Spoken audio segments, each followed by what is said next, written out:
अस्सलाम वालेकुम नाज़रीन, उम्मीद करता हूँ आप खैरियत से होंगे। नाज़रीन, आज की वीडियो का हमारा टाइटल है कि बहरिया टाउन कराची में प्लॉट बेचना क्यों मुश्किल है।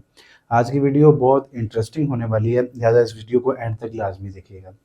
नाज़रीन, कुछ फैक्टर्स हैं जिनकी वजह से हमने ये कंक्लूजन निकाला है कि बहरिया टाउन कराची में प्लॉट बेचना किस बिना पर मुश्किल होता है। इसमें सबसे अहम चीज़ होती है कि जब आप लोग बहरिया टाउन कराची की मार्केट में इन होते हैं, बहरिया टाउन कराची में एज ए बायर आते हैं और अपना प्लॉट लेने का सोचते हैं, तो उस टाइम पर कुछ चीज़ें ऐसी हैं जिसकी गाइडेंस लेना जो है वो बहुत ज़रूरी है। आपका गाइडेंस लेना और जिस एजेंट के थ्रू जो है वो आप प्रॉपर्टी ले रहे हैं, उसका गाइडेंस देना आपको बहुत ज़्यादा ज़रूरी है। सबसे पहली चीज़ जो प्लॉट के बाइंग में आप लोगों को कंसीडर करने की ज़रूरत होती है, आपने ये सबसे पहले डिफ़ाइन करना है कि हम ये प्लॉट जो है वो किस पर्पज़ के लिए ले रहे हैं। अगर आपका पर्पज़ जो है वो डिफ़ाइन नहीं होता और आपको इस चीज़ का नहीं आइडिया कि आपके प्लॉट लेने का क्या पर्पज़ है, आपने अपना घर बनाकर जो है वो रहना है, क्या आपने 2-4 साल रख के प्लॉट को बेच देना है, क्या आपने 1 साल में प्लॉट को निकालना है। ये चीज़ सबसे पहले डिफ़ाइन करनी चाहिए कि बहरिया टाउन कराची में जब आप प्लॉट ले रहे हैं तो सबसे पहले आपको ये बताना पड़ेगा कि आपका प्लॉट लेने का पर्पज़ क्या है, और आपको खुद भी ये चीज़ जो है वो एडमिट करनी पड़ेगी कि हम ये प्लॉट किस लिए ले रहे हैं। सेकंड चीज़ जो है वो आपने ये इसमें लाजमी कंसीडर करना है कि एक तो आपका पर्पज़ क्या है प्लॉट लेने का, और सेकंड चीज़ ये है कि आपने प्लॉट की लोकेशन कौन सी कंसीडर की हुई है। आप 125 गज के 16% हैं, अब उसमें 16% में आपका सबसे पहले पर्पज़ क्या है, दूसरी चीज़ क्या है कि उस प्लॉट की आपने लोकेशन क्या ली हुई है।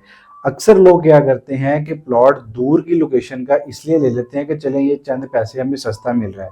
वो सस्ता लेने के चक्कर में जब कल को आप बेचने के लिए आते हैं, तो मार्केट में जो एंड यूज़र होता है या इन्वेस्टर होता है, वो उस चीज़ को हाथ नहीं डाल रहा होता, क्योंकि वो सबके गले की हड्डी बन सकता है। इसलिए ये लाज़मी ध्यान रखें कि जब आपका पर्पज़ डिफ़ाइन हो गया, तो दूसरी चीज़ आपको ये भी आइडिया होना चाहिए कि आपके प्लॉट की या आपकी चीज़ की लोकेशन क्या है। क्या वहाँ पर पहले भी लोगों के घर बने हुए हैं? क्या वहाँ पर पहले भी चीज़ें हो रही हैं? क्या वहाँ पर फैमिलीज़ पहले भी शिफ्ट हो चुकी हुई हैं? क्या वहाँ प्लॉट डेवलपमेंट हो चुकी हुई है, डीपी वगैरह लग चुकी हुई है, और बहरिया की मेंटेनेंस का क्या एनवायरनमेंट है वहाँ पर? तो ये चीज़ आप लोगों को लाज़मी कंसीडर करनी है। सबसे अहम चीज़ जो है, इसके अलावा आपने जब प्लॉट बाइंग करनी है, तो प्लॉट बाइंग के टाइम पर आपको एक ट्रस्टेड रियल एस्टेट कंसल्टेंट की नीड है, जिसमें आपने ये चेक करना है कि इनका बैकग्राउंड क्या है और ये कितने लोगों को जो है वो ऑलरेडी अकोमोडेशन दे चुके हुए हैं, और इनकी इस टाइम पर मार्केट में वर्थ क्या है। क्योंकि आपका जो एक ट्रस्टेड रियल एस्टेट कंसल्टेंट होता है, वो आपको जो है इतनी अच्छी गाइडेंस दे सकता है कि आपकी इन्वेस्टमेंट मल्टीपल टाइम जो है वो ग्रो हो सकती है।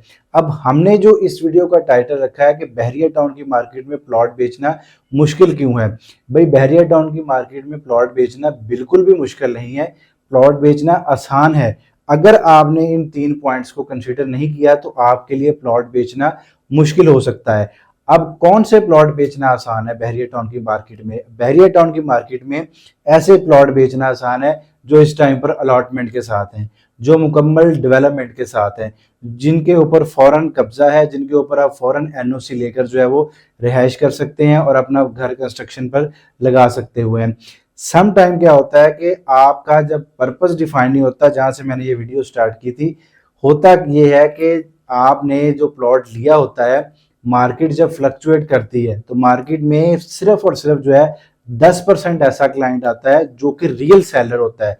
90% क्लाइंट वो वाला होता है जो कि इन्वायरमेंट से पैनिक होकर मार्केट की या तो असेसमेंट ले रहा होता है या अपने प्लॉट को बेचने पे लगा रहा होता है। अदरवाइज सिर्फ 10% रियल सेलर होता है जिसने अपना प्लॉट किसी ना किसी नीड के तहत बेचना है, किसी बच्चे की शादी करनी है, आगे कोई फर्दर इन्वेस्टमेंट करनी है, या अपना कोई इलाज करवाना है। सिर्फ 10% सेलर होता है। 90% लोग वो होते हैं जो सिचुएशन से पैनिक होकर जो है अपनी प्रॉपर्टी के लिए रियल एस्टेट कंसल्टेंट को कॉल कर रहे होते हैं।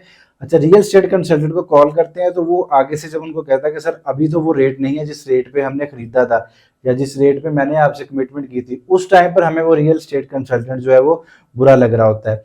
असल में जब तक आपको इस चीज़ का आइडिया नहीं है कि आपने किस टाइम पर प्लॉट लेना है और किस टाइम पर प्लॉट को सेल करना है, आपकी इन्वेस्टमेंट हमेशा आपको परेशान करती रहेगी, आपकी रातों की नींद उड़ी रहेगी, आपका ब्लड प्रेशर ऊपर जाता रहेगा। अगर आपको एक चीज़ का आइडिया है कि मैंने अपना प्लॉट जो है सिर्फ इस पॉइंट ऑफ व्यू से, इस पर्पज से खरीदा है कि मैंने आज से 5 साल बाद जाके चेक करना है आया इसकी प्राइस जो है वो बढ़ी है या नहीं बढ़ी। जब आपके प्लॉट को खरीदे हुए आपको 5 या 4 साल का टाइम ही नहीं हुआ, बीच में मार्केट फ्लक्चुएट कर जाती है, जो कि एक नॉर्मल बात है, जो कि पूरी दुनिया का एक असूल है कि रियल स्टेट मार्केट जो है वो फ्लक्चुएट करती है। तो उस फ्लक्चुएशन के दरमियान अगर आप अपने तौर पर अपनी चीज़ों को लेकर परेशान हो रहे हैं तो दैट इज योर फॉल्ट। ये किसी भी रियल स्टेट कंसल्टेंट या किसी प्रॉपर्टी एजेंट या मार्केट का कसूर नहीं है, क्योंकि आपने एक टाइम ड्यूरेशन सेट करना है, आपने अपना पर्पस डिफाइन करना है, उसके बाद जो है आपने चीज़ों को एनालिसिस करना है कि मैंने 3 साल की होल्डिंग करनी है, मेरी 4 साल की होल्डिंग है, मेरी 5 साल की होल्डिंग है। उस होल्डिंग के बाद आपने चेक करना है कि मेरे प्लॉट की इस टाइम पर वर्थ क्या है। तो आज की इस पर्टिकुलर वीडियो में हमने जो चीज़ें आपको डिफाइन की हैं कि भाई सबसे पहले अपना पर्पस डिफाइन करें, और आपको पता होना चाहिए कि प्लॉट बाइंग का टाइम क्या है और प्लॉट सेलिंग का टाइम क्या है। तीसरी चीज़ आपकी लोकेशन, और चौथी चीज़ जो है वो आपका एक ट्रस्टेड रियल स्टेट कंसल्टेंट आपके पास होना चाहिए जो आपको ये गाइड कर सके कि सर अभी बेचने का टाइम नहीं है, अभी इसको होल्ड करें, मार्केट बेहतर हो रही है, आपको अच्छे पैसे मिल जाएंगे। और जब मार्केट गिरी हुई हो हम आपको कहेंगे भाई आप खरीद लें, अब खरीदने का टाइम है, उस टाइम पर आपको जो है वो प्रॉपर्टी परचेज करनी पड़ेगी। तो आज की वीडियो टाइटल में हमने ये आप लोगों को डिफाइन किया है कि भाई वो वाले प्लॉट बेचना मुश्किल है जो आप अपने पैने के ऊपर बेच रहे होते हैं। अगर आप मार्केट की चीज़ को बेचते हैं, अच्छी लोकेशन के अलॉटमेंट वाले फौरन कब्जे वाले प्लॉट बेचेंगे तो वो फौरन बिक जाएगा। मज़ीद मालूमात के लिए आप स्क्रीन पर दिए गए नंबर्स के थ्रू हमारे साथ रब्ता कर सकते हैं। Thank you so much. अल्लाह हाफिज़।